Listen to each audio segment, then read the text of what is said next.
Picture this. It's 1996, August, and it's hot outside. So you go to the movie theater and see the new film adaptation of Jane Austen's book Emma.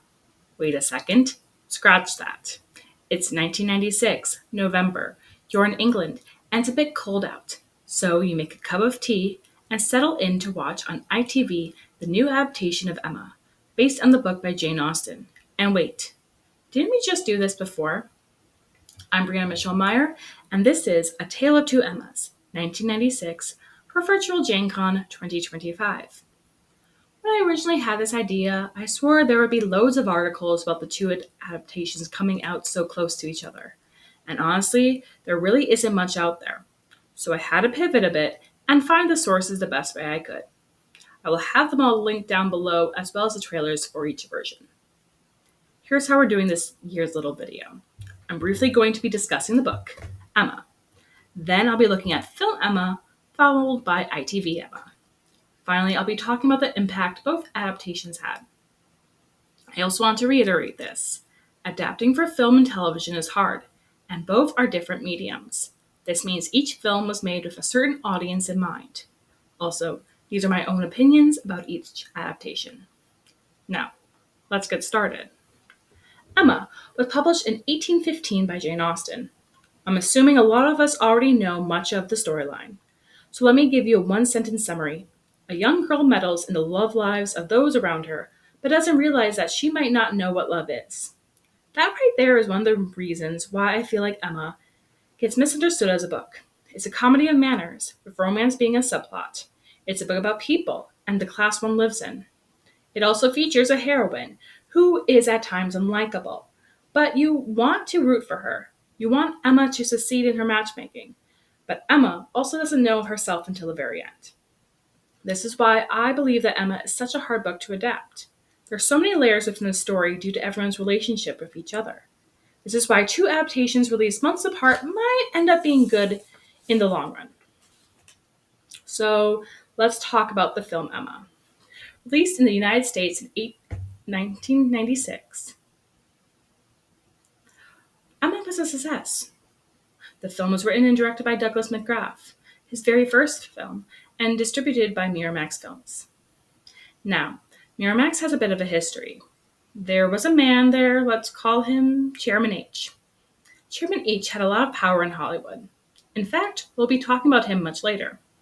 Douglas McGrath first read the book in college and loved it. He felt it would make a great film, but he didn't have a chance to act on it until his 1995 Academy Award nomination for Bullets Over Broadway, when he approached Chairman H and presented his idea for a modern-day version of Emma. Chairman H loved the idea, only there was one small problem. Both McGrath and the chairman had no idea that there was a modern-day version in the works, a little film called Clueless. I have the trailer linked down below for your viewing pleasure. And can I just say this? Did they not think anyone would notice the 1994 Little Woman score by Thomas Newman being used in this? No? Let's talk about casting. First of all, Gwyneth Paltrow was cast as Emma Woodhouse.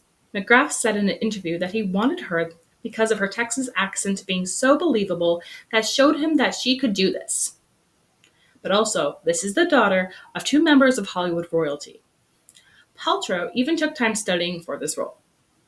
I know that a lot of discourse over the years has been about American actresses playing British characters, and it being obvious. But honestly, I still think Gwyneth Paltrow does a fine job as Emma. She makes the character a bit more likable. Toni Collette played Harriet Smith, and she truly is fantastic in this role. Alan Cumming played Philip Elton, which honestly was just top-notch casting. Alan Cumming actually ended up becoming very close friends with the director of the film. Mrs. Elton was played by Juliet Stevenson. Polly Walker played Jane Fairfax, while Sophie Thompson played Miss Bates. Emma's father, Henry Woodhouse, was played by Dennis Hawthorne. There are two roles I haven't discussed yet, Frank Churchill and George Knightley. Frank Churchill was played by Ewan McGregor. He later went on the record in an interview with The Guardian years later that he felt like he should not have done Emma. He wanted a different role after being in Transpotting and realized it was just not a good fit for him. That and his wig was terrible. Jeremy Northam played George Knightley. He was originally considered for a different role, but he wanted to play Knightley. After talking to the director, it worked. Now, just looking at this cast, I see one thing in common. This is a Hollywood cast. Many of the lead roles have crossover appeal for both the American and international markets. While the film overall stays true to the plot of the book, Douglas McGrath emphasized the banter between Emma Woodhouse and George Knightley so that the audience could see and understand their romantic relationship better.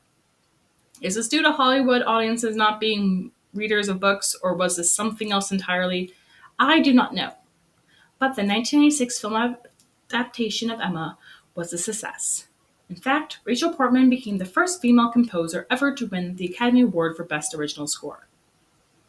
So, what happens when there's another Emma adaptation coming out? Well, the ITV production came out in the UK in 1996 and a few months later in the United States on A&E. Andrew Davies, the writer of BBC's smash hit adaptation of Pride and Prejudice, had the idea to adapt Emma for the BBC. However, the BBC had already commissioned an adaptation by Sandy Welch, so Davies went to ITV and pitched Emma, and the rest is history. I'll be going back to the Sandy Welch BBC version later. The role of Emma Woodhouse was played by Kate Beckinsale, also a child of British acting royalty. I mean, if one of your family friends is of Redgrave, then yeah. The role of Harriet Smith was played by Samantha Morton. Olivia Williams played Jane Fairfax. Raymond Coulthard played Frank Churchill.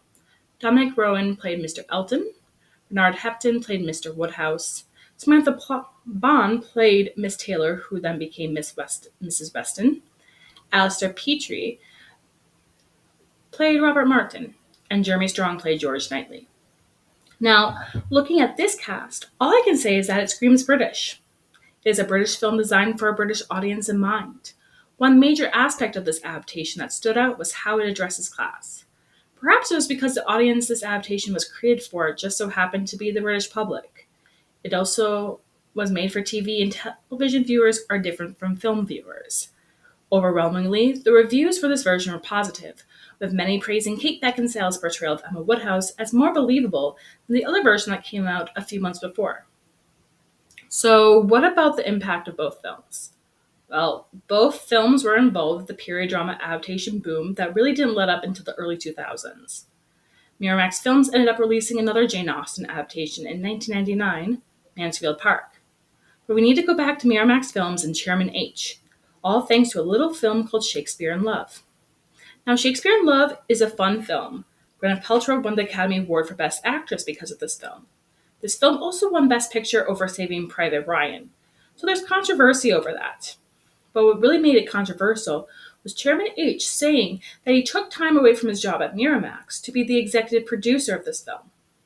Chairman H would eventually leave Miramax and start a new company, the Weinstein Company.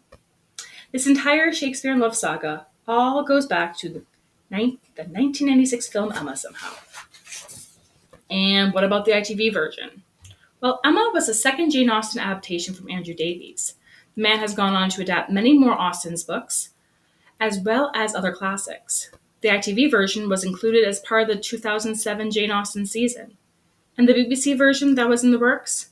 It came out in 2009 as a four-part adaptation with yet another star cast.